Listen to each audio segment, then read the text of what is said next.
Eisenhower was anxiously combing out the rear echelons, looking for men. He didn't need more fancy hardware. In this weather, a lot of it didn't even work. The high command understood. There was only one way to take ground. The key to the fighting ability of a force is the guy who picks up a rifle, the infantryman, and there aren't that many infantrymen in a division. There are only about 3,200 infantrymen who pick up their rifles and go forward. From Normandy to Bastogne, I would guess probably our rate of casualties and this type of thing, I have heard the figures of anywhere from 250 to 300%. And that seems a little fantastic because we had a terrific amount of turnover in this type of thing. You'd be there one day and you'd have all new guys the next day. The arithmetic was simple. The Army had been losing 2,000 men a day for almost a month. New men had to be found to take their place. Physical standards were lowered, training cut short. Many of the recruits were just out of high school. They were ill-prepared and little encouraged. As one assigning officer was fond of telling them, most of you aren't coming back. Just as well get used to it now. They were suddenly loaded into trucks by the numbers and sent off to a division somewhere. And particularly in the Battle of the Bulge, we had men who were sent in as replacements, joining a unit. Sergeants never even got to know their names before they were wounded or killed the next day. We really didn't get to know them. We just kind of tolerated them, so to speak, and as I look back on it now, I realize that we probably treated them pretty shabbily, and I feel sorry for them. A lot of them were killed and we never even knew who they were. Somebody said, we got a couple of casualties, who are you? Who were they? And they said, oh, a couple of new guys, I don't know what their names are. So somebody had to check the dog tags to find out who they were.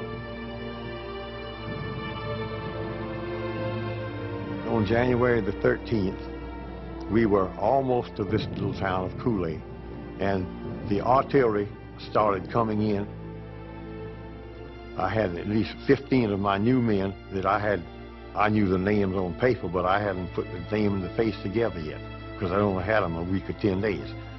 And about 15 of those men were killed just like that, in a period of 10 minutes or less.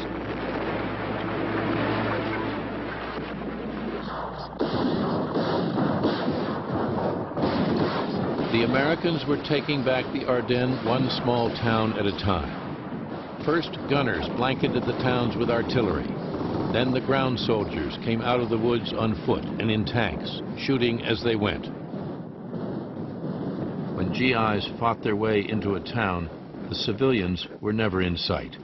On menait une vie dans les caves. On essayait de vivre là. We lived our lives in the cellars. You tried to live there, with the means you had, with what you could get to eat.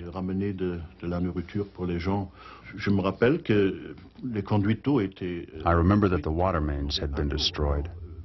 There was no water, so I remember my father went out. It was winter. Everything was frozen, and he brought back the snow, and people melted it to drink it. And this water was black, black from gunpowder, from all the shells exploding in the area. While civilians prayed in their basements, their towns were falling around their ears. The Belgian town of Houffalize was particularly unlucky. Eisenhower had picked it as the place where the divided armies would join. U.S. forces pulverized Houffalize, trying to get the Germans out. On January 13th, Patton began his final assault. His men were chasing a sinking fox, he insisted, and battling for the kill. The German Bulge, driven into the Allied lines, American lines, had a start line. And we were pushing them back toward that start line literally with two hands, one from the south and one from the north. And on the 16th at Houffalize, those two hands joined. So you had rejoined, you now had a solid American front, but it still had to go 10 or a dozen miles to win back to the German start line. The day after Houffalize was taken, Patton congratulated his corps commanders on their victory at the Battle of the Bulge. But whatever the papers said, this fight was not over. It would take 2 weeks to go the last 10 miles. The men at the front were getting almost no replacements. Platoons of 40 had been ground down to 8 or 10.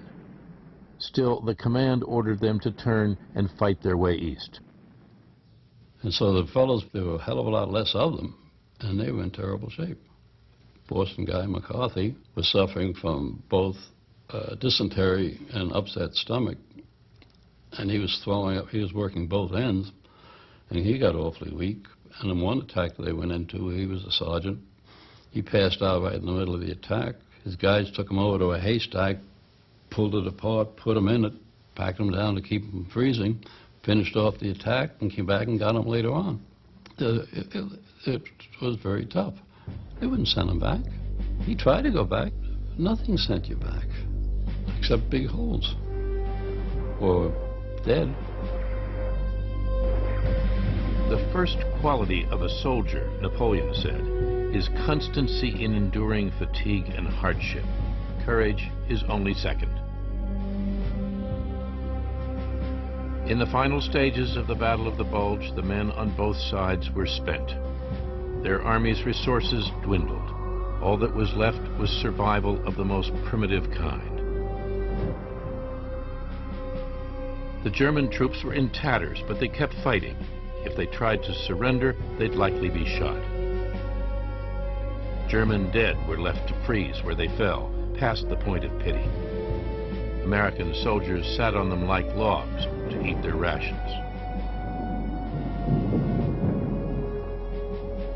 On the 22nd of January, Patton called Bradley and urged that all armies attack, whether they were fatigued or had losses or not. Blood was so short that American field hospitals had to bleed healthy enlisted men. Penicillin was recycled from urine. The instructions to the doctors never changed. Throughout that fall and winter, they salvaged anyone they could and shipped them back to the front. Men who were wounded and were redeemable were in a very bad position. There's a kind of a merciless rule about sending them back in if they're able to go. And as far as they could tell, it would be repeatedly if they weren't killed or so badly wounded that they were destroyed. It's very hard to forget the expressions in their faces. They have a kind of a hollow-eyed, lifeless, slack-jawed expression, and they almost don't see you as you go by. And you don't, after a while, you learn not to greet them because their minds are elsewhere. It's almost as though they're going to a hopeless doom. And there's a phrase for these men. They were called ragmen. These were infantrymen or infantry medics or such going back up to a hopeless future or no future and having no choice in the matter, determined, and their practice march, their practice step is, as always, back up where they must go. It just looked almost endless, like you were going to be there the rest of your life. If you were wounded, you could be out of it for a while. At least that was time that you'd be back in the hospital and could warm up and get something to eat and be able to take a bath and that sort of thing. But then you knew that you had to go back up. If you're lucky, it's going to be a leg wound. If you're not lucky, it'll be worse. And if you're very, very lucky, you'll take it through the head. Because after you're in combat a while, dying is a lot easier than living. A friend of mine, Ollie, and I fell into a depression in the ground, hardly qualified as a foxhole. We were both numb, absolutely numb with exhaustion. And all he could say for about 24 hours a day was, we got to shoot ourselves. We got to take a bullet to an arm or a leg or somewhere. We got to get out of here because we're never going to make it. He said, we're just never going to make it. And what happened to me is my stomach started to curl up as if I was going to start to cry. And I was afraid I was cracking up. When the enemy's 500 yards away, and you got support troops behind you, and you're sitting there in a hole with a guy who wants to shoot himself, and you're ready to cry, it's not normal. And the other fellows already cracked.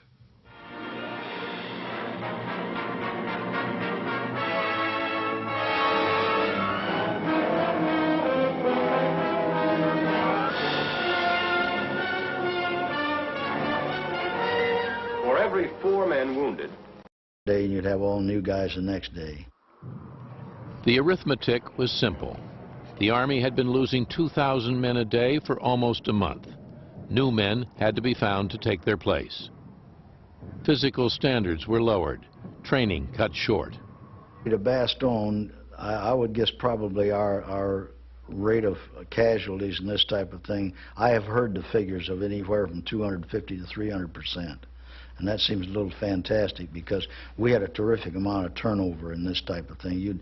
You'd be there one Key to the fighting ability of a force is the guy who picks up a rifle, the infantryman, and there aren't that many infantrymen in a division. There are only about 3,200 infantrymen who pick up their rifles and go forward. From Normandy. Eisenhower was anxiously combing out the rear echelons, looking for men. He didn't need more fancy hardware. In this weather, a lot of it didn't even work. The high command understood. There was only one way to take ground. Many of the recruits were just out of high school. They were ill-prepared and little encouraged. As one assigning officer was fond of telling them, "Most of you aren't coming back. Just as well get used to it now."